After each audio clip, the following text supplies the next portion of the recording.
Fala pessoal, tudo certo? Meu nome é Paulo Perusso, eu vou trabalhar com vocês o Estatuto da Criança e do Adolescente e hoje, especificamente, nessa oportunidade, nós vamos falar sobre a Declaração Universal dos Direitos da Criança e do Adolescente. Vamos lá. Então, o que é a Declaração Universal dos Direitos da Criança? Ela é um documento que foi confeccionado na Assembleia das Nações Unidas lá no ano de 1959. Ela foi ratificada pelo Brasil, portanto tem validade aqui no nosso país. E ela tem como norte, digamos assim, como grande bandeira, a garantia à criança de uma infância feliz. Pode parecer simples, né? Mas existem vários elementos, vários direitos e garantias para que você possa garantir uma infância feliz.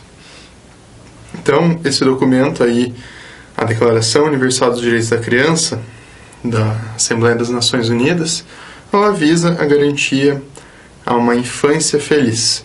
Ela prevê vários direitos e liberdades, né? Várias questões que são garantidas às crianças.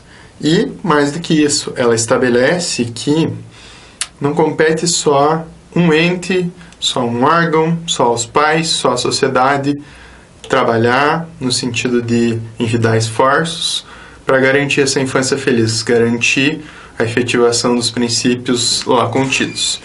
Pelo contrário, ela fala que esses esforços devem ser compartilhados entre os pais, a sociedade, o governo e as organizações não governamentais. Então, todos esses entes são corresponsáveis por garantir uma infância feliz às nossas crianças. A Declaração Universal, então, dos Direitos da Criança, ela foi dividida em 10 grandes princípios. A gente vai trabalhar cada um deles. São 10 grandes princípios. Princípio 1. Só para esclarecer antes de continuar, a Declaração Universal não está separada exatamente dessa forma que eu estou apresentando para vocês. Princípio 1. Garantia de direitos sem distinções.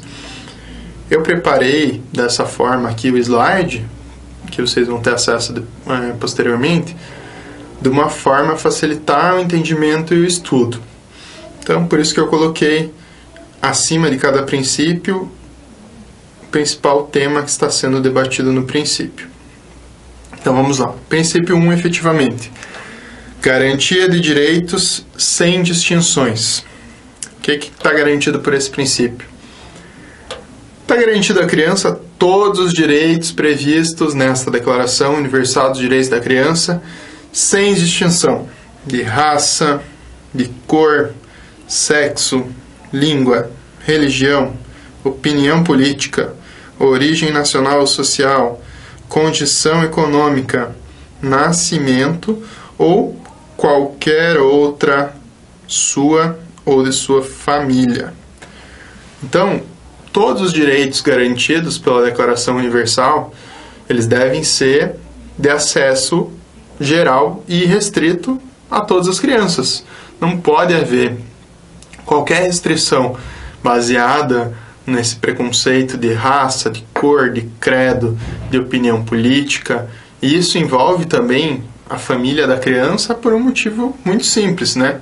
Afinal, a criança pode ser prejudicada por um posicionamento político de seus pais. Não pode, na verdade. A gente está falando aqui abstratamente. A gente está falando do que deveria ser, do que esse princípio visa garantir. Ou seja, garante que mesmo que a família seja de determinada etnia, tenha determinado credo, apoie político X, político Y, política pública X, política pública Y, a criança não pode ser prejudicada em razão dessas preferências de sua família. Então vamos para o princípio de número 2.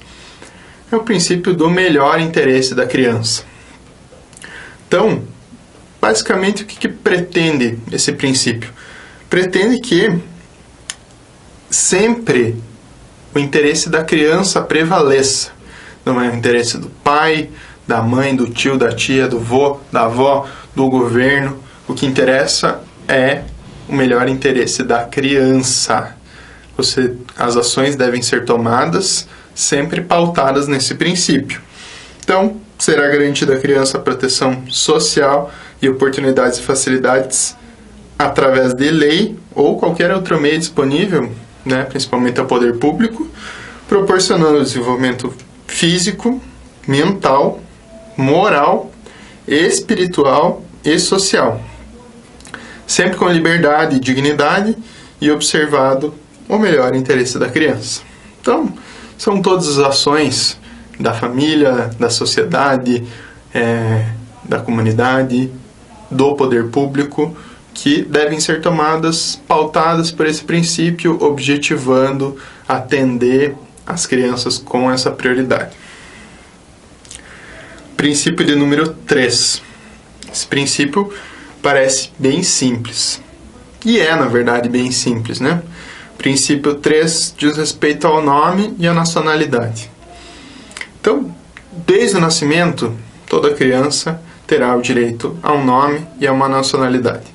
E em relação à nacionalidade, ela deve ter preservado, ela deve ter lá no seu registro o local de nascimento, ela deve ter uma pátria, né, do local a que ela pertence, né, isso deve ser resguardado. Agora, em relação ao nome especificamente, eu queria tratar um pouquinho mais com vocês, que eu acho bem importante. Parece básico, nasceu, registro do nascimento, nome do pai, nome da mãe, avós paternos, avós maternos, e está resolvido. Que bom se fosse tão simples.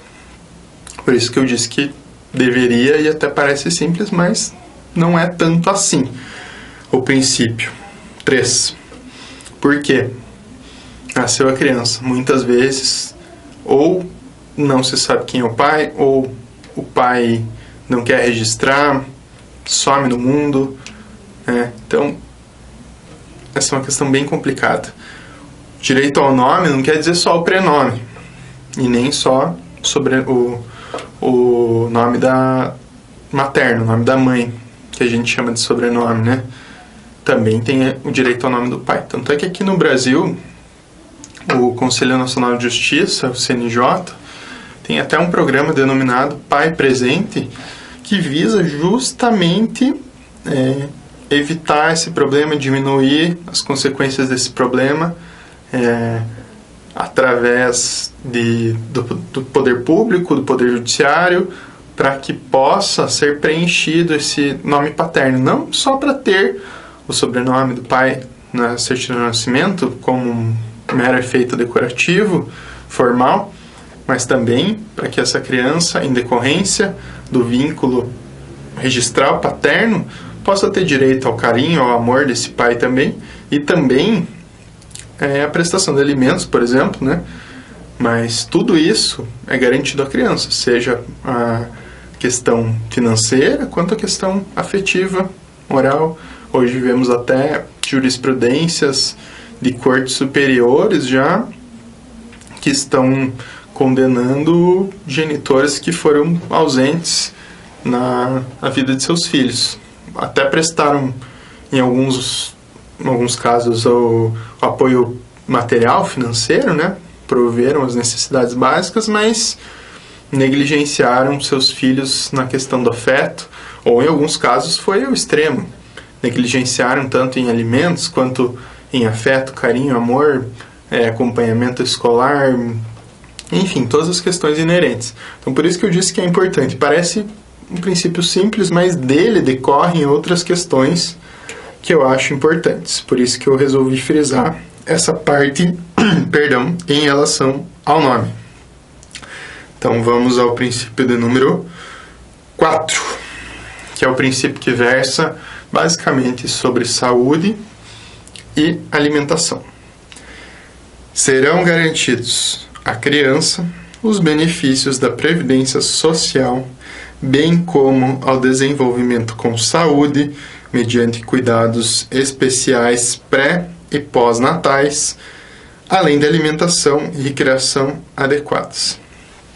Então, primeiro falando especificamente em relação à saúde, como a gente pode perceber pelo próprio princípio, né, que fala em pré e pós-natais, os cuidados em relação à saúde da criança, o desenvolvimento dessa criança, ele inicia desde a barriga da mãe. Ou seja, essa genitora precisa de todo o acompanhamento adequado de pré-natal, todos os exames, a alimentação adequada, eventuais medicamentos necessários, o próprio parto em si deve ser acompanhado por profissionais, tudo feito para quê? Para garantir que esse feto possa se desenvolver, possa nascer com toda a saúde possível e, após o nascimento, que se dê continuidade, com políticas de amamentação, por exemplo, uma questão muito importante. O próprio Estatuto da Criança e do Adolescente fala em bancos de leite, em incentivo à amamentação, esclarecimento à genitora.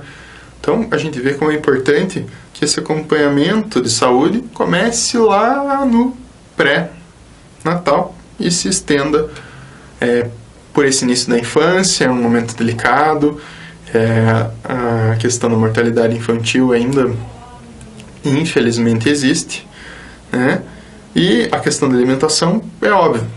Estamos agora falando da alimentação da gestante, depois da amamentação, mas mesmo passada a fase da amamentação, que é fundamental para o desenvolvimento dessa criança, ela deve ter o direito a uma alimentação adequada. Assim, o básico do básico, Isso é o básico, a alimentação. Todo mundo precisa se alimentar para viver, mas a criança, ela ainda não tem meios de prover sua própria alimentação, não sabe como deve ser feita a sua alimentação. Então, os responsáveis, o Estado, a escola, os pais, toda a família extensa, são responsáveis por tanto fornecer os alimentos como para educar essa criança para que ela se alimente de forma adequada e possa se desenvolver. Aqui ainda fala da parte de recreação, tem tudo a ver com o princípio fundamental da Declaração Universal dos Direitos da Criança, que é justamente a infância feliz. Infância feliz tem tudo a ver com a recreação. Então, passamos para o princípio 5. Cuidados especiais em razão de incapacidade.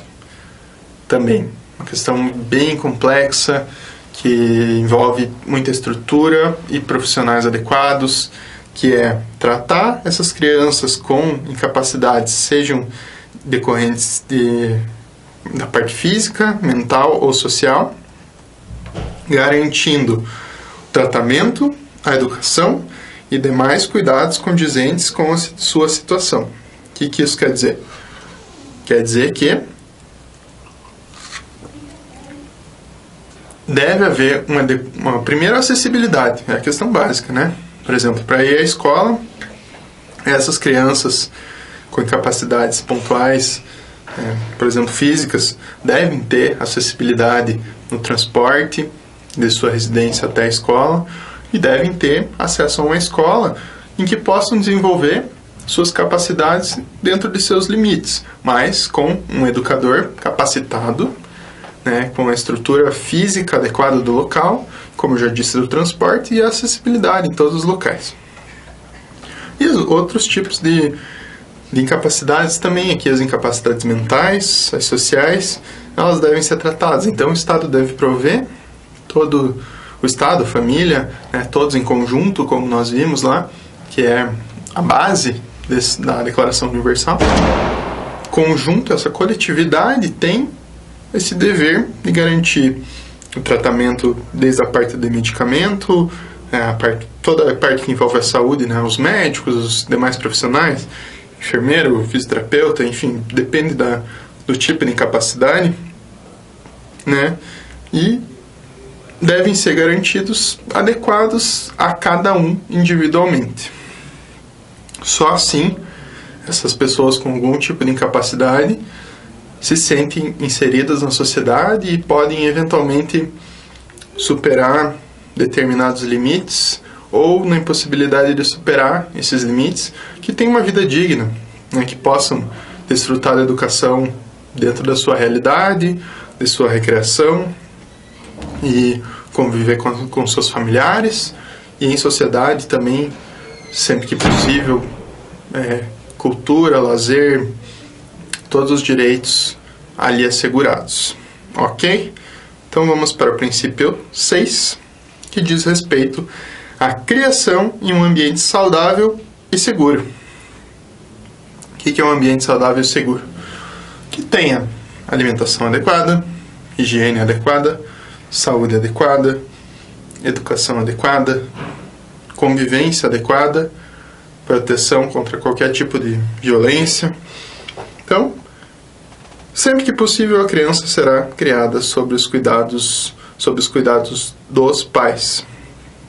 E em qualquer outra situação, em um ambiente saudável e seguro, cabendo à sociedade e ao poder público. Olha, sociedade e poder público não cabe só aos pais, zelar por aquelas sem família ou em família com dificuldades socioeconômicas.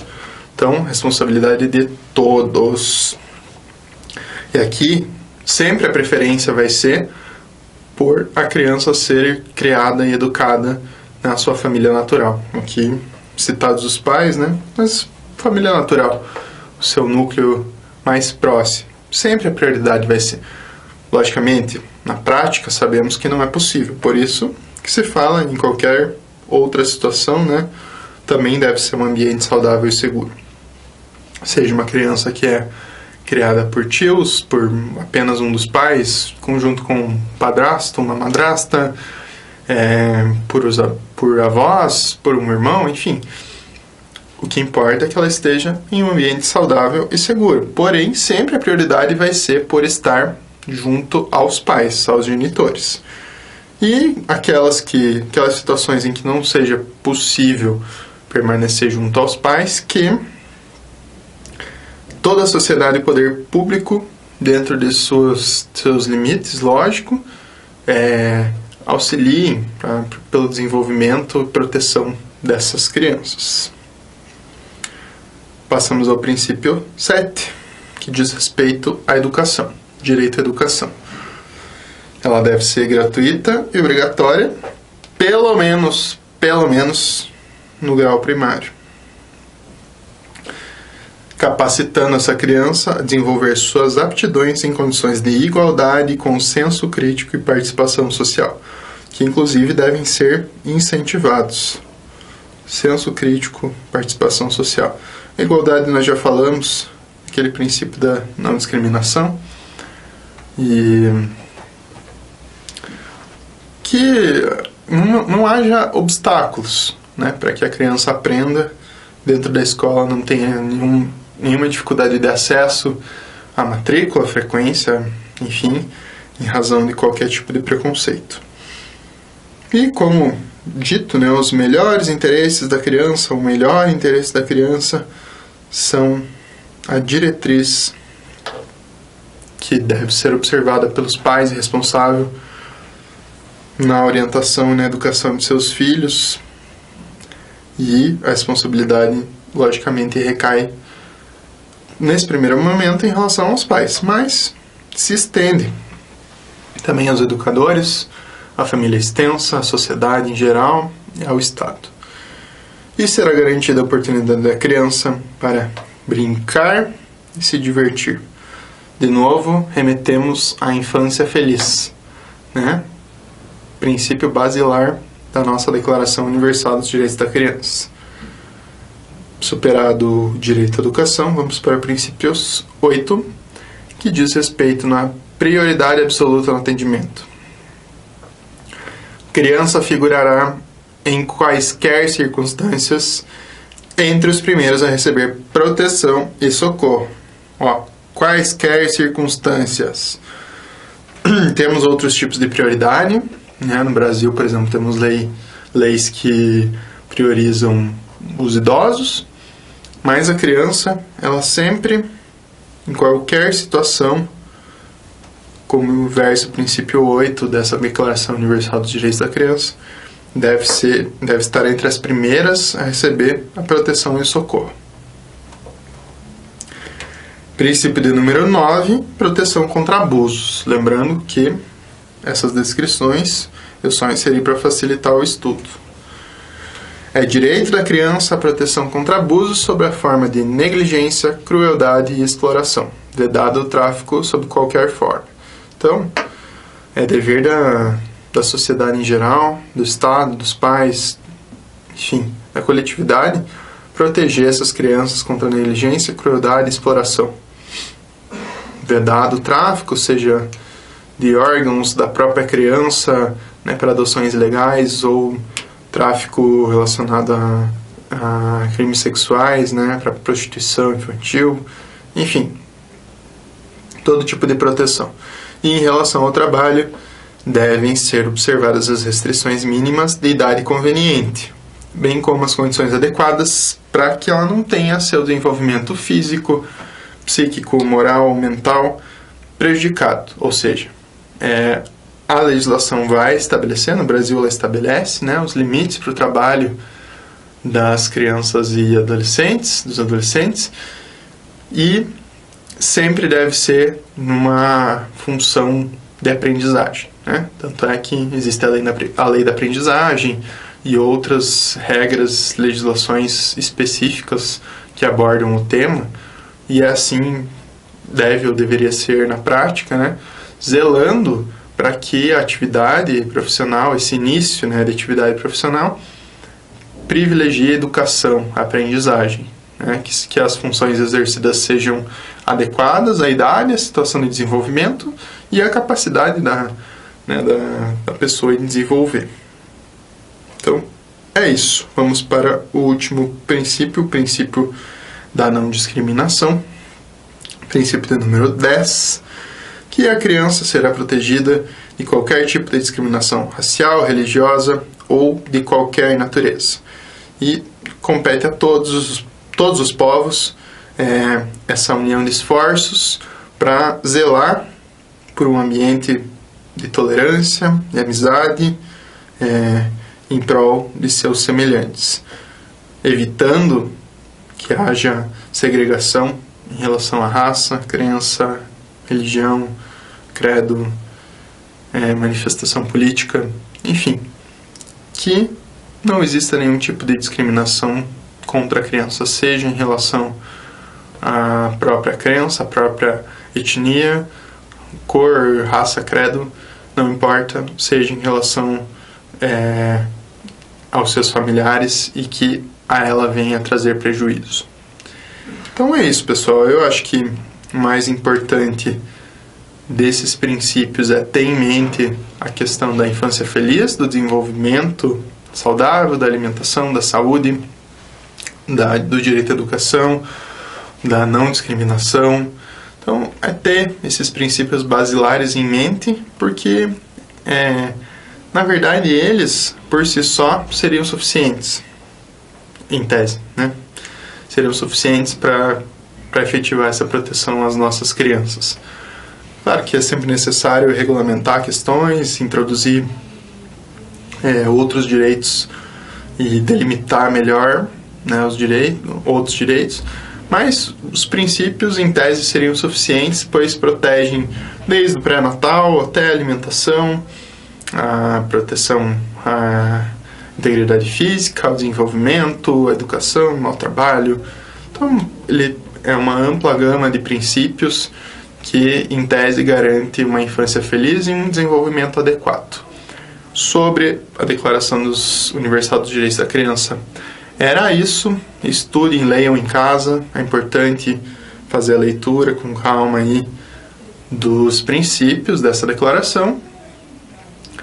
E desejo bons estudos. Até a próxima. Valeu, pessoal.